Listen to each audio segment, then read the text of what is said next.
দর্শক, খেলাধুলা অঙ্গনের সকল খবর নিয়ে নিউজ 24 নিয়মিত আয়োজন স্পোর্টস টাইমে আপনাদের সকলকে স্বাগত জানাচ্ছি। আপনাদের সাথে আছি আমি সোহাগ বক্স। শুরুতে জানিয়ে দিব শিরোনামগুলো।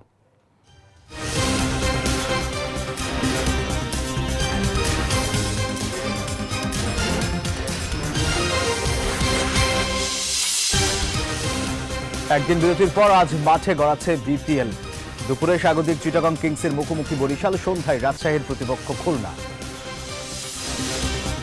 গ্লোবাল সুপার লিগের শিরোপা নিয়ে নিজ শহরে যাচ্ছে রংপুর রাইডার্স। ট্রফি ট্যুর নিয়ে দলটির থাকছে দিনভর নানা আয়োজন। এবং ওয়েস্ট ইন্ডিজ নারী দলের বিপক্ষে প্রথম ওয়ানডেতে সন্ধ্যায় মাঠে নামছে বাংলাদেশ। জয় দিয়ে সিরিজের শুভ সূচনা করতে চায় টাইগ্রিসরা।